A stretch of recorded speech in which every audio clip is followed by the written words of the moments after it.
Sorry, you guys.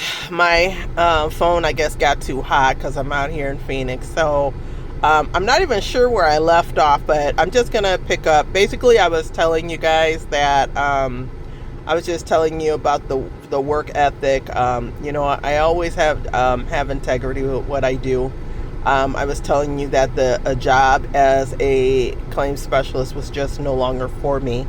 I was touching on my manager and her method of her meeting with me, not knowing me professionally, not knowing anything about me except maybe what she has seen on paper.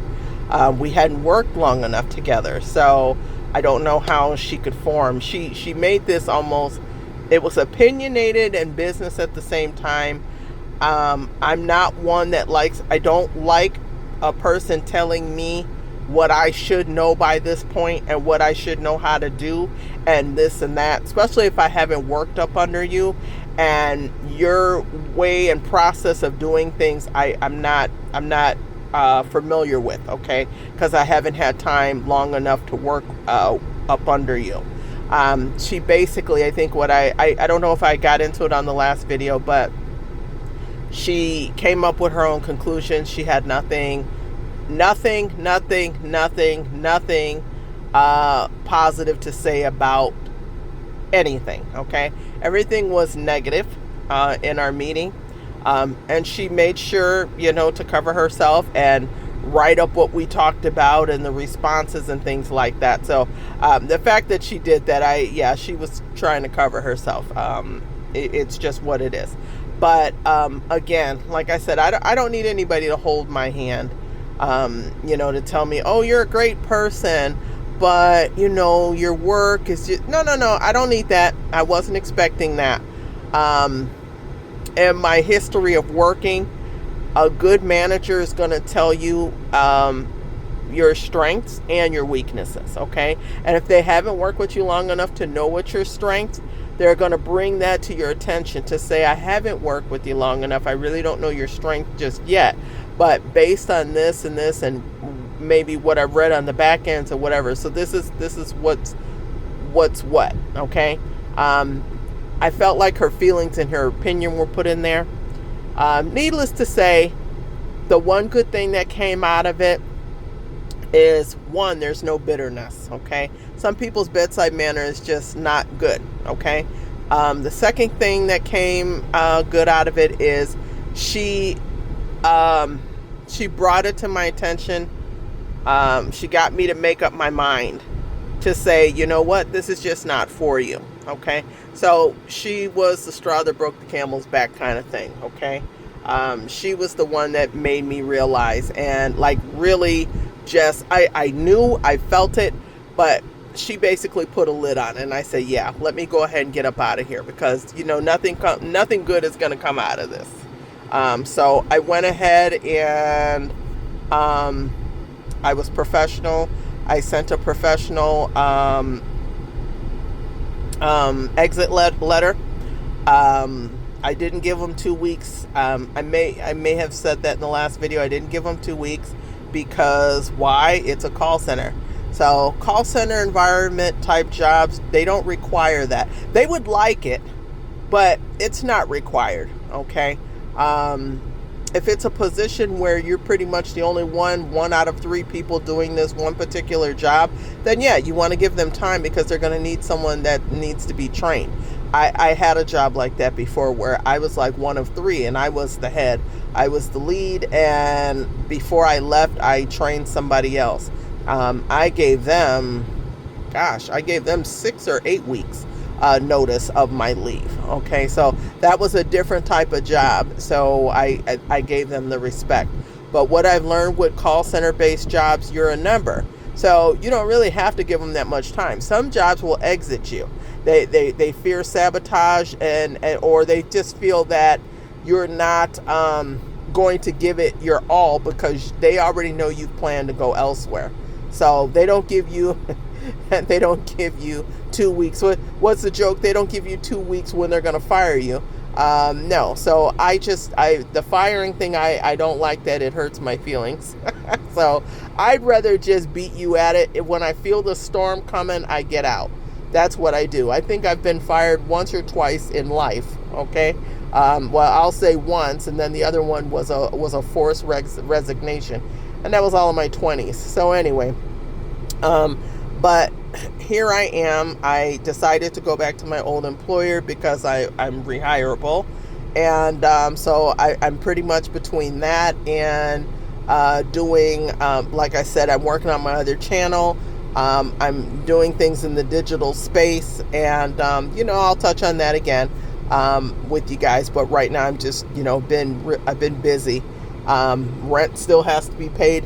I'm not getting unemployment, of course, because I didn't get fired. But just so if anybody doesn't know, out here in Phoenix, please try not to get fired. I mean, $240 a week, that's all it pays. They don't care if you're, I think I mentioned an astronaut or a fast food worker, whatever. It doesn't matter.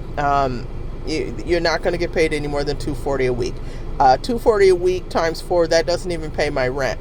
Okay. So anyway, I'm working on some things. Gig work, I'll probably do some gig work this weekend. Just to cover me mainly for October or end of September. I've got a lot of bills in between. Rent is just the main one, but you still got your other stuff. So I'm not in the best space right now, but again, you guys, it was time. I had to make my walk. I had to make my move. I had to go ahead and do it. So I did it. I felt so relieved doing it. I felt refreshed. I don't give anybody advice to leave a job without another one, but because I had already knew that I can come back to this one, and I had already kind of, I had been checking in with them anyway, so they probably sensed I was coming back, but they didn't want me to leave anyway. So it's good. So I'm just gonna go back there. I'm settling for a pay cut. That's just what it is. I'd rather have the pay cut at my sanity than to sit there stressed, constantly sick over a job that is just, no. So, I don't know if I mentioned it in the other video. I wouldn't deter anybody from, the insurance game. Like I said, if you're good at multitasking and you're good at a fast pace, then, I would recommend that to anybody. Would I ever go back to being a claim specialist? I don't know. An adjuster? I don't know. You can do it in the independent space as a 1099 worker. You can do that, and you're an independent contractor.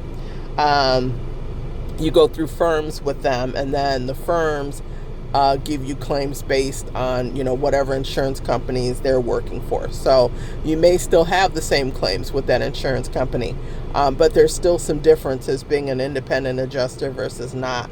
That definitely is a numbers game. As a staff employee working directly for the insurance company, the thing with that is you get the steady 40 hours a week, you get the benefits. Okay, so if you're a person with a family, you need benefits, and you need this consistency, the steadiness of a paycheck, and that's probably the route you may want to go.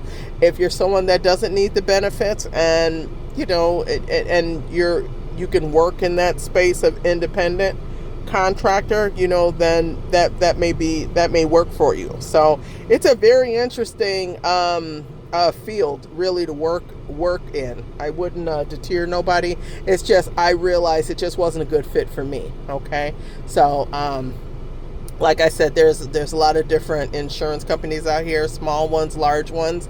I can only really speak on a couple, okay, because I worked for another one before, but I wasn't an actual claims specialist. I was more on the customer service end, so that was completely different. This, I was actually doing the adjusting for property, and it just didn't work out for me. So I'll keep you guys updated,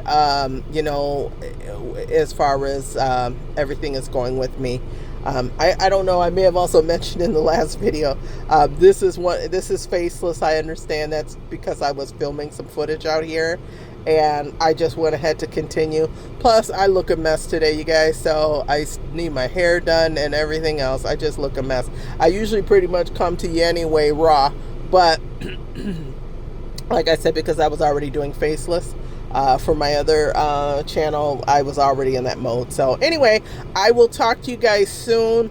I know I've said this many a times, I'm going to try to be more consistent, but a lot of my consistency in the beginning of this channel started in the home because I had the I had the space for it, and then I started doing them in the car like now, because my dynamic has changed as far as who's in the house and who's not, and there's just not space for it.